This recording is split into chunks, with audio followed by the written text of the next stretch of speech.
Alvarado was all over y'all. How were you able to make some adjustments and really get going there at the end of the second half? You got to go right back at them and, welcome that challenge.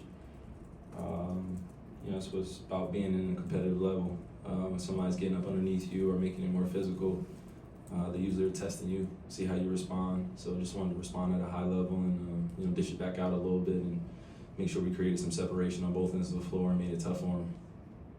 Kyrie, what's the mindset shift first game back after the All-Star break and just looking towards the rest of the season? Well, I know a few of you guys have been watching the games post All-Star break. They've been horrendous, right? Just the balls flying all around the place, turnovers.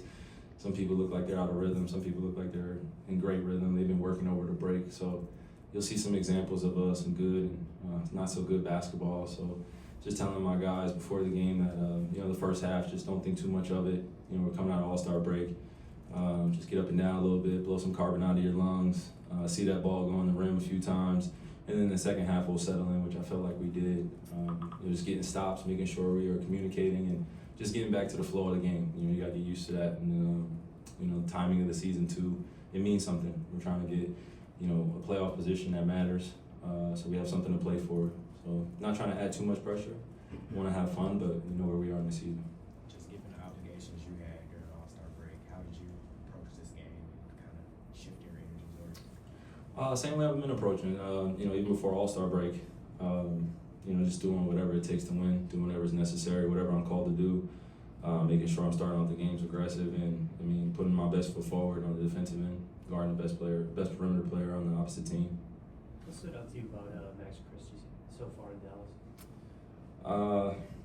I would just say his poise and also his skill level, just isoing, and also just making plays off the dribble and continuing our offense to allow it to flow, come off pick and rolls, be there to catch and shoot. So he's doing a lot of the great nuances you need to be a great perimeter player, on both ends of the floor. And then when he's getting in that paint, he's taking advantage of his opportunities when no help is there. So we got shooters out there. You create those lane opportunities, and you get one-on-one and against anybody in the NBA. We're going to trust you that you can beat your man one-on-one and at least get a great high efficient shot. With some of the stuff he's doing off the dribble, did you see that from him in LA? Is that something new? He's one of our proteges. When I say our, me and Phil Handy. He comes underneath that stock too, just working extremely hard in the summertime. And it's not just about skill work when me and Phil are working or when other guys are working. It's about vision, decision making mainly that we're trying to teach. And seeing him from afar, hearing about him from afar from OG Phil, he told me that he's a good kid. Listens very well and pays attention to detail. So he wants to be great at what he does. And when somebody wants to do that, then they'll beat you to the arena early, like Max Christie did today. And, set a great example of him preparing at a high level. How often does a teammate beat you? Not often. Who's the last one? Other than Jazzion, some of the 2As. There's not too many, man. Max beat me today, though. I was pissed. I was pissed. I was happy to see him, but at the same time, I was like, giving him a side eye, like, he did this on purpose to motivate me, because I thought I left my house pretty early today, and then he's over here just sitting in his chair already reading. So, that's just a testament of just being a true professional and having fun at your craft. Beating some of the veterans to the arena, man. That's cool. What was his response? He just started laughing, man. We just started laughing. That's all. Because he knew what it was. Because when I beat him here, when he first got traded here, he thought he was gonna be first, and I was like, no, sir. PJ missed a few games there right before the break. We saw the numbers today. What kind of difference does he make just for this team, always? We talked about it. I forgot the last game he played, but when he's not in the lineup, we miss him out there. We're able to go small. He's getting accustomed to playing that 5 role, 4 role for us.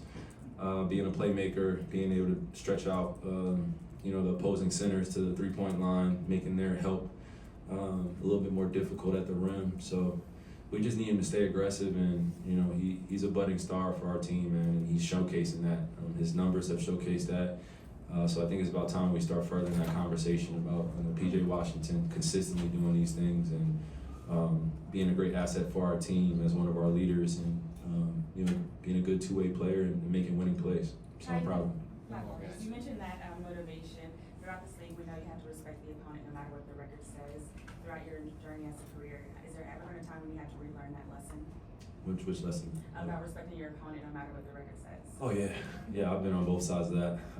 I've been on the side of kicking ass, excuse my language, and also getting my ass kicked. So respecting your opponent is very important. And you know, we're all professionals. We all have pride in what we do. So when you go out there, not a lot of teams are gonna lay down, but if they do, then you gotta dominate them. That's what champions do. That's what winners do. You gotta dominate your opponent, and when it's a tough game, you gotta settle in and be ready to compete at the highest level. Thanks, guys. We got Coach up next.